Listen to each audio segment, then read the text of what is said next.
将青灵纳入自己的阵营后，萧炎一行人的阵容瞬间就强大了许多。紫妍瞥了突然变成队友的青灵一眼，冷哼道：“他那天晚上还想控制我呢。”青灵连忙解释道：“那是误会，因为自己有能看穿别人本体的能力，紫妍的本体很像九幽地冥蟒王族的人，所以自己才会出手的。”紫妍不听着解释还好，一听就更不满意了，自己才不是那些丑陋的没脚的东西。说完，紫妍似是想到了什么，突然补充道：“彩铃姐姐除外。”对于这两个小丫头，萧炎是又好笑又无奈，摸了摸怀中还在瑟瑟发抖的小兽，萧炎有些烦恼，怎么隐藏他的身份？小医仙直勾勾地盯着雪白小兽，表示自己有办法。萧炎见小医仙这样的女孩竟也对毛茸茸的小东西毫无抵抗力，一时间有些无语，但还是很顺手地将小兽递了过去。这小兽很懂窜进了小医仙怀中后就是一通乱蹭，惹得小医仙一阵娇笑。萧炎琢磨着，莫不是一头公兽吧？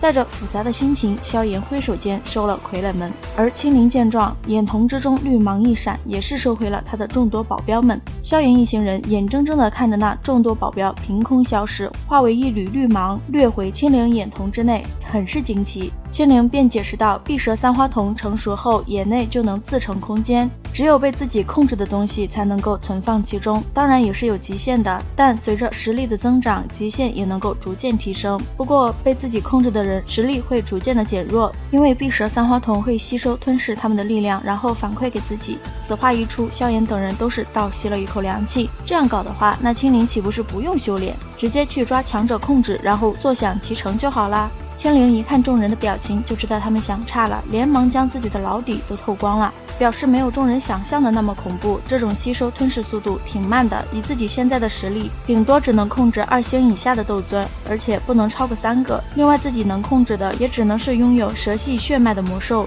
对于人或者其他魔兽基本无效，顶多只能起到一些辅助功效。与青灵交过手的萧炎很清楚，若不是自己灵魂力量远强于青灵的话，这点辅助功效就足以让自己阴沟里翻船了。萧炎抹了一把额头上的冷汗，看着青灵感叹道：“难怪你的实力提升的会如此之迅猛。”随后就招呼着惊叹到无语的众人，大摇大摆地离开了丹殿。只是萧炎望着眼前那错综复杂的通道，有些傻眼了。青灵看着萧炎呆愣的模样，没忍住笑道：“自己之前在遗迹内找到了一份简略地图，知道主殿在哪儿。”在青灵的带领下，众人很快就钻出了迷宫，抵达了主殿。主殿的中心位置有着10个巨大的光环，隐约间能够看见类似卷轴的东西存在。难道这些便是那所谓的天阶斗技？定睛一看，原来10个光团中心那里还有一方石座，而石座周围盘坐着10几道人影，竟都是感觉跟天妖魁差不多的傀儡。而石座的正中心有一具通体呈玉白之色的骸骨，手掐绝印，盘腿而坐，是斗圣强者的骸骨。萧炎顿时感觉到嘴巴有些干涩。此时大殿之内，除了少数的独行者外，大部分都是在中州上有些名头的大势力，众人都在等待着封印的消失。萧炎面色凝重地交代众人，待会儿都要小心一些，不要分开。随后偏头冲着某个方向微笑拱手，一气呵成。原来是唐振领着焚炎谷的强者走来了。萧炎小友，来得早不如来得巧，这封印正变得越来越弱，恐怕不久后便是会彻底消散。唐振笑道：“唐谷主，难道这便是此行的目标？怎么会有10个之多？”指了指那光团，萧炎也笑道。唐振表示，那10个之中应该只有1个是真正的天阶斗技，至于谁能得到，那便是只能看运气以及实力了。唐振现在过来找萧炎所求的就是联手，二人都是聪明人，彼此心照不宣，有强者联手，萧炎的心思也变多了些。他想将那骸骨抢来为药老炼制躯体，若是骸骨入体能够助药老入圣，那么日后就不用再忌惮魂殿了。虽说现在狼多肉少，想分到一口都不错了，但人总要有些大胆的想法不是？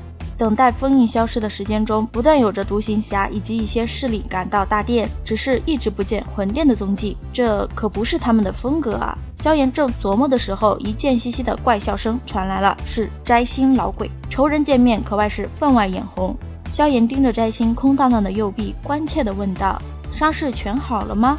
小医仙生怕这话不够扎心，幸灾乐祸地笑着说道：“嘿，这摘星老鬼现在变独臂老鬼了，小崽子，你竟然还没死！”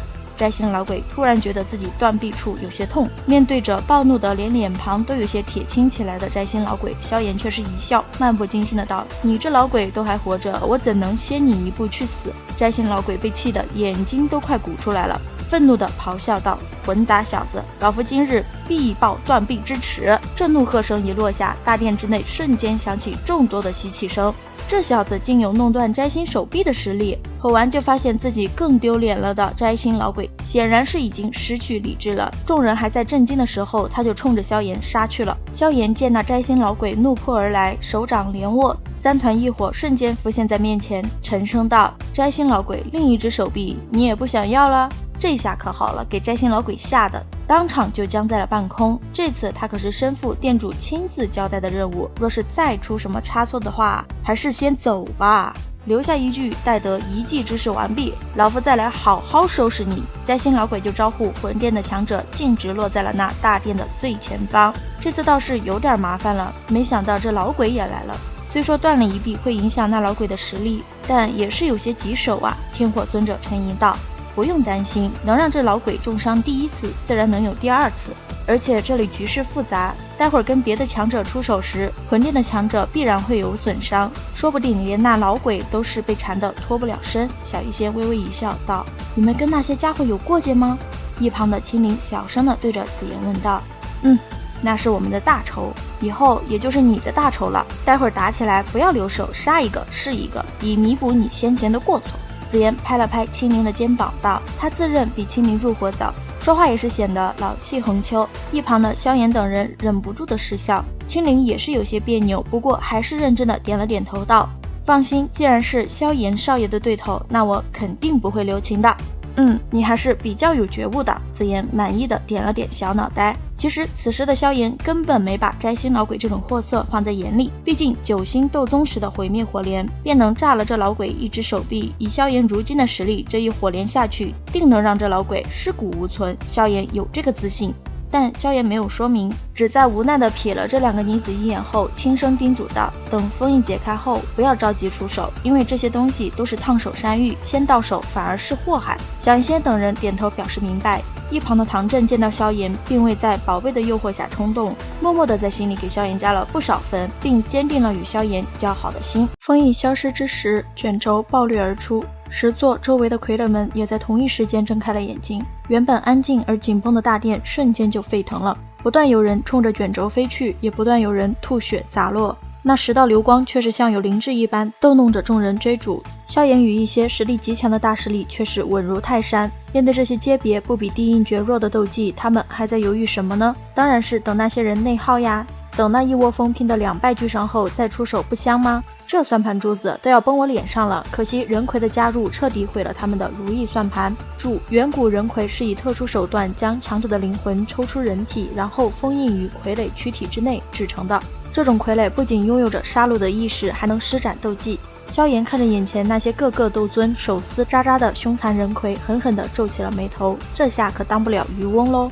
毕竟闷头狂杀的人魁可管不了那么多。萧炎刚交代完众人，先协助自己试试能否抢到一卷卷轴，就被一具人魁盯上了。小医仙身形一闪，便挡在了萧炎的面前，截住了傀儡。在天火尊者的建议下，萧炎试图像上次一样控制傀儡，可惜人魁体内的印记不是萧炎现在的实力所能抹除的。萧炎确定小医仙那边不会有危险后，就盯上了一红色的卷轴，原因有2：一是萧炎隐约间感受到这卷轴传来的狂躁之意，应该是与火属性能量有关；二是抢夺的人少呀。在那卷轴出现在萧炎这行人的片区时，萧炎果断出手了，以雷霆之势震退最近的一名1星斗尊后，萧炎的手掌就贴到了卷轴之上，谁想那卷轴像鱼儿一样哧溜就滑走了。与此同时，身后众人的攻击也到了，好在天火尊者等人迅速浮现而出，生生扛下了众多强者的联手攻击。萧炎在卷轴跑路的第一时间就使出了膝掌，只是手掌刚握住半截卷轴，另一半就被一只干枯的大手同时握住，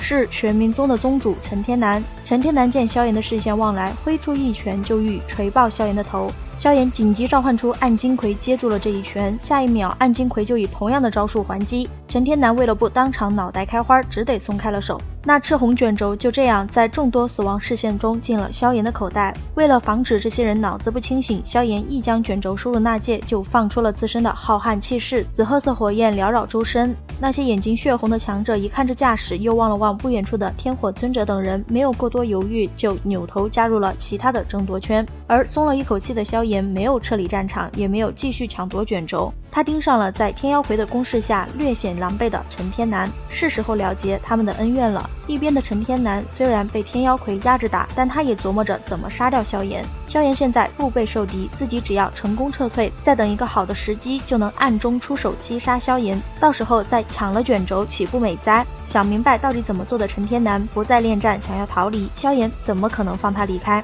先一步行动的萧炎一击就将仓促迎敌的陈天南震退了10几米远。感受到萧炎杀机的陈天南笑了，颇有一种我还没弄你，你竟然上门找死的感觉。你想杀我，凭你这一星斗尊的实力吗？陈天南冷声道。回应他的只有暗金魁的铁拳。萧炎在做什么呢？他在为陈天南准备燕天印。一巴掌大小的紫褐色手印轻轻拍到陈天南后背的一瞬间，陈天南一口鲜血就喷了出来。倒飞期间撞到了好几个倒霉鬼，陪他一起喷喷更健康。在空中画出一道优美弧线的陈天南，飞行期间不忘艰难地回转过身，盯着萧炎，并在心里咆哮道：小杂种，此仇不报，我陈天南枉为一宗之主，差点被斩杀之仇，不死不休。随后他就完美落地啦。大殿的柱子拥抱了他，好不容易将自己抠出来的陈天南十分怨毒地看了一眼远处的萧炎后，转身就欲离开，然后就真的离开了。看了看从胸前穿出的暗金手臂，陈天南只留下了一句好狠的手段。萧炎看着那缓缓倒下的陈天南，十分冷漠地说了一句：一切都是你咎由自取，就召回了暗金魁。与此同时，小医仙等人也是闪掠而来。注：小医仙已经将任奎引到别处去了，因为任奎只知道杀，脑子不太灵光。再度围在一起的众人一边警戒着周围的情况，一边商量着接下来怎么办。现如今卷轴只剩3份，萧炎却并不打算再去抢夺，因为这10卷卷轴给他的感觉并不像是天阶斗技，而他也不想成为众矢之的。众人正有些迷糊，到底有没有天阶斗技的时候，小医仙却道：魂殿的那些人想要干什么？萧炎顺着小医仙的视线看去，就见摘星老鬼一行人正在逼近那具斗圣骸骨，要出手将这些家伙拦下来吗？紫妍跃跃欲试道。萧炎目光紧紧地盯着石座之上的骸骨，突然发现那骸骨的手指轻微地抖动了一下，意识到骸骨可能是活的瞬间，萧炎一把抓住身旁的紫妍与青灵，沉声道：快退！小医仙等人虽然是一头的雾水，但出于对萧炎的信任，还是立刻施展功法，急忙跟了上去。与此同时，摘星老鬼一行人也踏入了石座。就在摘星老鬼手掌即将碰到骸骨之时，以空间尖刺刺破了摘星的手掌，其中便是有着几滴滴落在了那盘腿而坐的骸骨上。摘星老鬼有点懵，但身体还是敏锐地感觉到了来自死亡的威胁。一旁几名魂殿强者见摘星竟然停了下来，围拢过来就想问问怎么回事。摘星没有答话，目光死死地盯着那滴落在骸骨上的血液，血液竟然尽数浸透进骸骨了。与此同时，骸骨升起了些许生机，意识到大事不妙的摘星立马大喊快退，可惜已经晚了。骷髅头中2团淡淡的血红之色亮起的一瞬间，一道惊天动地的咆哮之声就从其嘴中暴喝而出，实质般的音波闪电般的扩散开来，反应慢的人瞬间就无了。最先反应的摘星老鬼虽然逃过一死，但音波的余波仍让他受了些伤。这下场中的人都冷静了不少，望着那蕴含着至少上百人甚至有2名斗尊强者的血雾，所有人都在此刻狠狠地咽了一口唾沫。最先回神的唐振冲着摘星就是一顿输出：摘星老鬼，你干了什么好事？被如此多的强者怒目相视，摘星老鬼有点怂，立马狡辩说自己也不知道怎么回事，而且魂殿的几位强者也尽数身亡了。萧炎直接就戳穿了他的谎话，摘星这才不情愿地表示是自己鲁莽了，随后立马说道：当务之急是先解决斗圣骸骨，可谓是求生欲极强了。而为了得到骸骨，摘星不惜忽悠众人一同出手，拿下这个只剩一丝意念的斗圣骸骨，也不说到手怎么分配的问题，直到要是再来一次音波，大家都得死。场中到底是有人清醒的，表示自己现在就走。摘星立马道：走不掉的，这道意念必然要将闯入遗迹的人尽数解决，逃跑的话恐怕没一个人能活着走出去。萧炎看着摘星一系列的骚操作，陷入了沉思。骨骼扭动的声音突然响起，一通体血红的骷髅在众人惊恐的目光中走出了血雾。摘星还在试图说服众人同他一同出手，而萧炎居然认可了一起上的计划。只是不等摘星的心放回原处。萧炎又表示，既然是摘星惹的祸，那么便由摘星打头阵吧。这下好了，自己想摸摸鱼都不行了，只能硬着头皮上喽。临行前，摘星不忘提醒众人，可别看戏看得太久，毕竟多死一个强者，他们便多一份危险。船翻了，大家都别想活。那天妖皇族的黑袍老者嫌摘星话多，表示要动手就尽快，不然等斗圣骸骨吸收完血雾里的能量就完犊子了。萧炎也催促摘星快点。摘星老鬼强忍着转身一巴掌拍死萧炎的冲动，咬牙切齿的就朝着骸骨攻去。那血色骷髅直接就对着摘星老鬼一把抓去，手臂穿进破碎的空间之中，再次出现时就已经到了摘星老鬼的面前。摘星迅速反应并全力一击，仅仅是将这斗圣骸骨震得退了一步，自己却连退了10几步。刚稳住身形，摘星就又朝着骸骨攻去。萧炎看着摘星那拼命的样子，结合摘星平时的性子，琢磨着魂殿怕是给摘星下了死命令。那边正在干架的摘星打了一半天都不见这些人来支援，瞬间就怒吼道：混蛋，你们还看什么戏，还不动手？萧炎、冰河、唐振、黑袍人这才准备行动起来。至于其他人嘛，负责搞定剩下的人魁。冰河一行人基本都是5星以及4星斗尊的强者，萧炎能与他们一同行动，完全是托了黑袍老者的福。萧炎交代小医仙等人见势不对立马就走后，就同唐振他们一起围住了斗圣强者。几人联手还是很有效果的。随着骸骨之上的血色淡去，萧炎在攻击的时候突然发现骸骨后背处的肋骨隐隐间闪过一些奇异文字，难道那就是天阶斗技？终于是明白了为何以摘星老鬼那谨慎的性子，居然会拼死拼活的与这斗圣骸骨死磕。萧炎暗道，好个狡诈的老鬼。接下来的攻击中，在萧炎不着痕迹的观察下，终于是确定了拥有这种文字的肋骨一共有3根。此时斗圣骸骨身体之上的血红之色已经极淡了，但其眼眶之中的红芒却是跳动得越来越剧烈。突然间骸骨不动了，摘星老鬼还以为是终于成功了，连忙招呼着众人加大火力。萧炎却是觉得非常不安，传音让小医仙等人快退以后，萧炎头也不回的就跑了。在萧炎转身的瞬间，唐振等人也发现了诡异之处，连忙抱头鼠窜。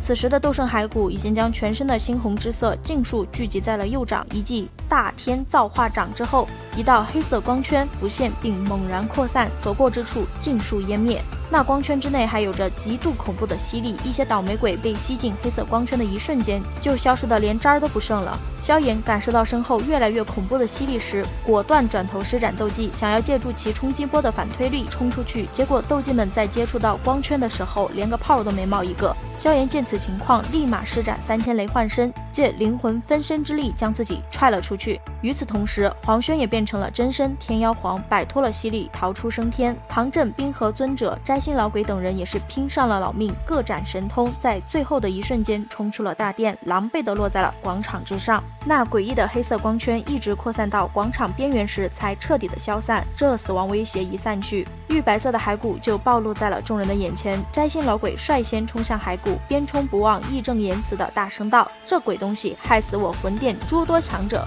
今日便由老夫出手将其挫骨扬灰。在场的哪里有真正的蠢笨之人？摘星动身的瞬间，黄轩、唐振以及冰河就追上了摘星老鬼，4人为了争夺骸骨你来我往的好不热闹。最后还是摘星技高一筹，率先将骸骨抢了过来。就在摘星准备开溜时，萧炎却堵住了他的退路。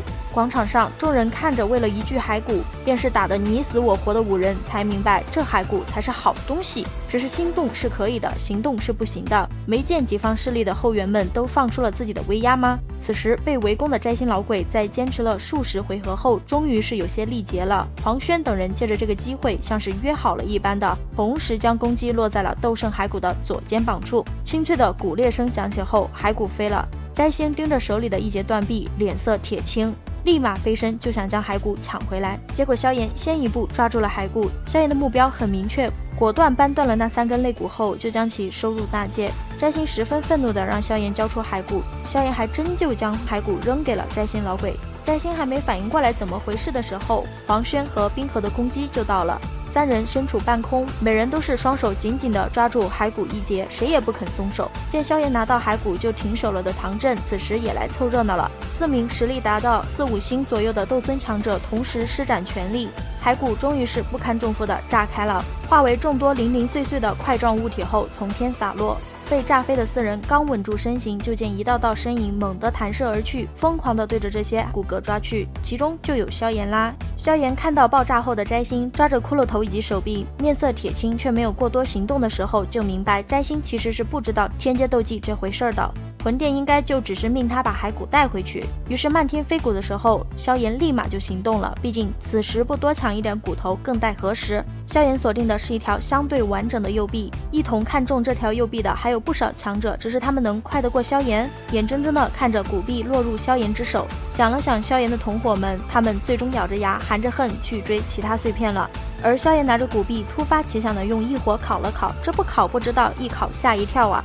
这骨骼之内竟然有斗圣精髓，想到其他骨头里面应该还有，萧炎毫不客气的一挥袖子，就将不少的骨骼碎片吸到自己这边。这种拉仇恨的行为立马引起了众人的怒瞪，只是小医仙一行人将萧炎围起来的瞬间，他们就怂了。此时的萧炎却是在研究面前的骨头碎片们，原来不是所有的骨头碎片都有斗圣精髓。小心将有精髓的骨骸收好后，萧炎就将其他的骨骸碎片抛开了。此时的摘星老鬼却是注意到了萧炎，将你手中的骨骸交出来。摘星老鬼冲着萧炎喝道：“你来试试。”萧炎微微一笑，屈指一弹，就是3团异火浮现。摘星老鬼看着这熟悉的配方，又觉得已经彻底好了的手臂有点痛了。此时不远处的黄轩却是开口要送摘星老鬼一桩合作，2人联手，骸骨归摘星，他只要萧炎身上的一件东西。送来的打手摘星自然是没有不同意的，2人十分愉快的就达成了共识。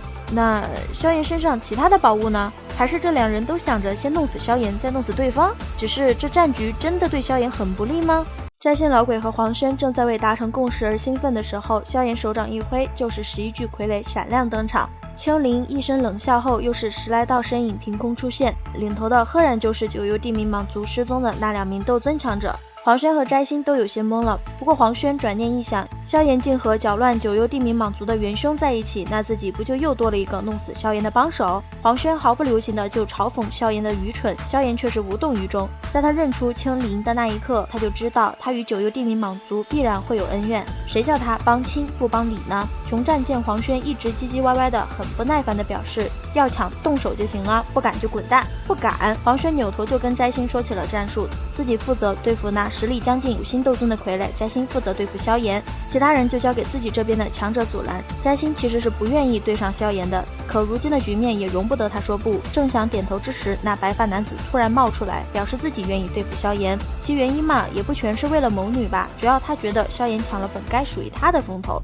摘星自然是很乐意让别人来接手萧炎的，但他看了看白发男后，很实诚的表示，你不是他的对手。白发男，咱就说话一定要说的这么直白吗？当着这么多人的面，我还混不混了以后？白发男不服，但接收到黄轩摆手信息的他，不得不咬牙退下。黄轩，蠢货，抢着去送菜呢，白给摘星打工啊！此时的黄轩打着什么鬼主意呢？他其实一开始就没想过能真的拿下萧炎，他只是利用摘星拖延时间，等族中强者赶到之时，龙皇本源果就没得跑啦。已经开始做美梦的黄轩，正准备开始实施拖延计划的时候，唐振站了出来，开玩笑，这个时候不出场，之前与萧炎建立的良好关系不就白瞎了？摘星老鬼很是愤怒，眼看他们这边有些略占上风，这焚炎谷一插手，局面立刻就逆转了。毕竟他都没有把握能够战胜唐振。摘星试图用焚炎谷来威胁唐振，唐振这么多年的谷主是白当的，早在站出来之前就已经权衡完利弊了好吗？只见唐振十分不屑地表示，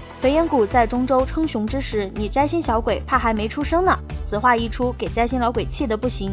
冰河却是在此时开口道，既然都这么热闹了，那自己也来搅和一下吧。冰河尊者觉得是时候清算一下萧炎与冰河谷的恩怨了。虽然碍于谷族自己不能直接出手，可只要拖住唐振，还怕摘星弄不死萧炎。冰河的突然加入让摘星与黄轩大喜，手掌一挥便命众人冲萧炎一行人杀去。萧炎第一时间就完成了天火三玄变的3变叠加，将自身实力提升到3星斗尊。摘星一看萧炎的动作，嘴上十分不屑地说，萧炎不过是利用秘法强行提升至3星而已，还没有资格在自己面前耀武扬威。手上却是很实诚地放出了10道魂裂，使出了锁魂。只是萧炎一记燕分赤浪尺，直接就破开了这一击。摘星老鬼盯着萧炎缓缓地笑了，原来之前锁魂只是一个幌子，为了酝酿他真正的杀招森罗大星手，这可是摘星老鬼的成名杀器之一哟。望着那暴掠而来的星辰巨手，萧炎面色有点凝重，这摘星老鬼吃一堑长一智呀，知道速战速决了，可那又怎么样呢？看我第一绝4印叠加。摘星老鬼看到丢丢小的金层手印的时候，内心是不屑的。他自信只要不是那火莲，萧炎定会被压得毫无还手之力，可他却忘了萧炎已不再是当初的9星斗宗，而他看不起的小小手印乃是古族的高级绝学之一。大小完全不成比例的巨手以及光印相撞的那一刻，直接崩塌出一个巨大的空洞。星辰巨手与金层光芒不断的释放着狂暴能量，一副拼尽全力要将对方吞噬的样子。然而那风暴般席卷而开的能量却是在某一刻突然停止。看着同时湮灭的2道光芒，摘星老鬼有点慌了。这要是让萧炎再成长下去，自己哪里还有活路？于是摘星不再隐藏，终于是使出了他压箱底的晃魂身法。就连萧炎将3000雷动施展至极致，都无法与摘星的速度相比。要知道，摘星从未对5星以下的斗尊施展过该功法，萧炎顿时就节节败退，被迫成为人肉沙包。奇怪的是，萧炎的面色诡异的平静，甚至几乎放弃了所有防御，只为在摘星老鬼轰他一拳时，也能毫不客气地回击对方一拳。在萧炎硬生生地扛了摘星几十拳后，摘星终于是回过味儿了，是3000焰炎火。他就说以自己的实力，莫说一名1星斗尊，就算是真的3星斗尊的强者，挨了这么多拳也顶不住呀，哪里会像萧炎这样气息越打越雄厚的？不能再拖了，争取一击必杀。下定了决心的摘星老鬼一拉开距离，就再度使用幻魂身法消失了。其实若他再揍一会儿，说不定萧炎就败了，因为3000焰炎火虽然能及时修复伤势，但那种痛感也会被放大数十倍，而且3000焰炎火治疗伤势需要消耗不少的斗气呢。看着摘星消失的萧炎咧了咧嘴，终于是放出了他藏了许久的古意，反正已经和天妖皇族撕破脸了，还怕什么？有古意加持的萧炎速度立马就甩了摘星几条街，手印刚结到一半就被萧炎打断了的摘星老鬼一口老血还没来得及喷出来，就见萧炎又要开始凝火莲，吓得摘星老鬼立马上前就想打断萧炎，可此时的他哪里追得上？看着被自己远远抛在身后的摘星老鬼，萧炎冷笑道：现在你的速度可还不够哦，他不够的话再加上我等可够了。萧炎的话刚落，一道声音突然在这片天际响彻，天妖皇族的强者到了。看着那2名突然出现的5星斗尊，萧炎的心情有些沉重。一名身着灰白衣袍的老者看清萧炎背后的古意后，咬着牙道：小子，你的胆子真的很大。另一位天妖皇族的老者直接表示：不用废话，擒住他，拔去古意，带回族中接受族罚。灰白衣袍的老者很是认同的点了点头道：也好，抓回去废了他的斗气，让得他在陵墓之中跪服一生。萧炎看着2人一唱一和间就将自己的余生安排好了，不怒反笑，直接加快了火莲的凝聚速度。摘星很清楚火莲的威力，提醒这2个强者不可大意。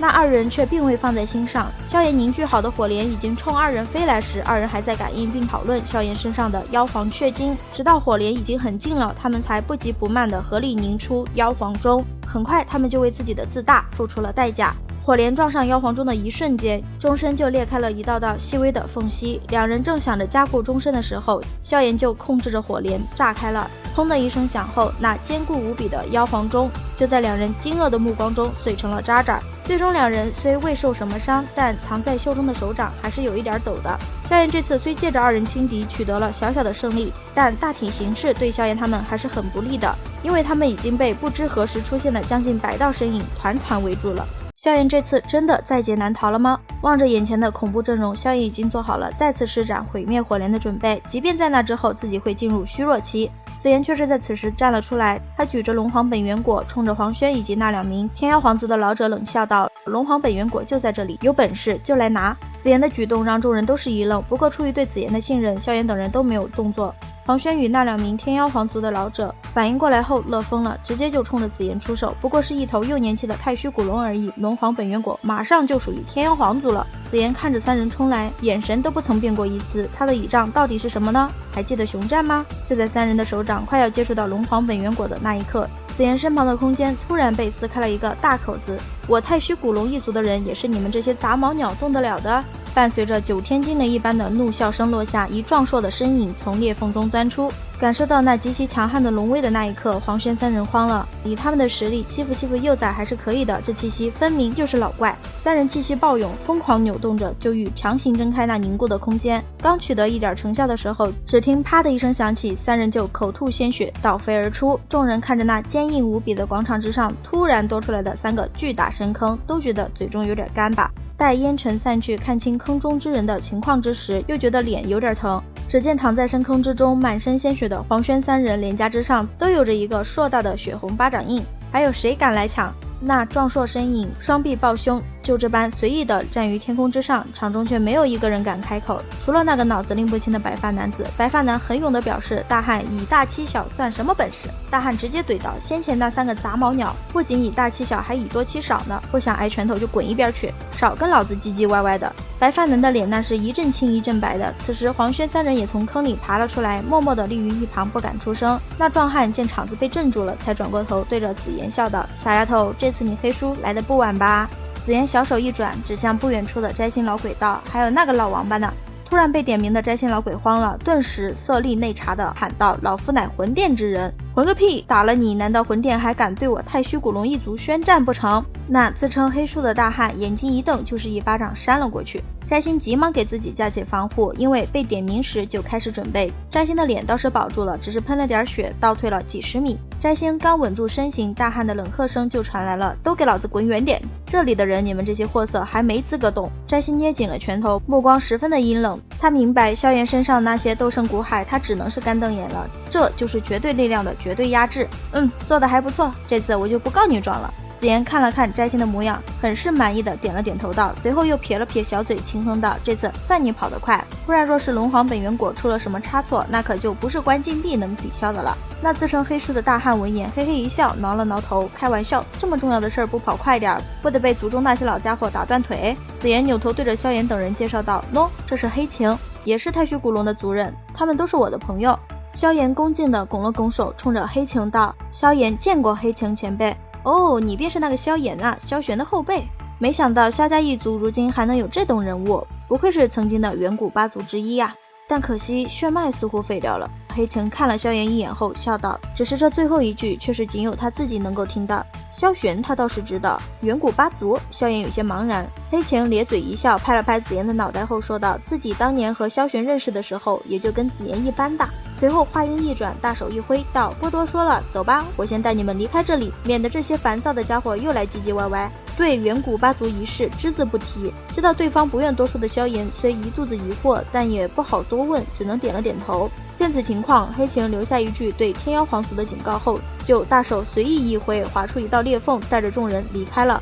黄长老就让他们这样将龙皇本源果带走吗？白发男十分的不甘心。废话，冲上去跟那家伙死拼，我们这里的人都死光了，恐怕都伤不了人家。黄轩此刻那叫一个怒气冲天，到嘴的鸭子飞了就算了，在飞之前还狠狠地甩了他2耳光，怎么可能不气？越想越气的黄轩好半晌后才压住火气，然后转身目光坚定地走向走廊。黄长老、凤青儿一行人一脸懵逼，黄轩没好气地冲着众人道，还不走，去把那兽灵罩内的天皇骸骨搬回去，不管怎样不能空手而回，有了这些东西不管有没有用，总能堵住一些人的嘴。天妖皇族的人走后，摘星还是死死地盯着萧炎等人消失的方向，片刻后才十分怨毒的道，萧炎等着吧，不久后我们会再次见面的，到时候便是你与那星陨阁彻底覆灭之时。此时的萧炎一行人已经到了距离古海山脉100里之外的一座山峰上，萧炎再度拱手冲黑晴表示感谢。黑晴大手一挥，表示都是小事儿，自己同族人都很感谢萧炎这些年对紫妍的照顾，这份情太虚古龙一族定会找机会还的。萧炎想开口说些什么，黑晴直接打断，表示别整那些虚的，自己也不爱磨磨唧唧的人，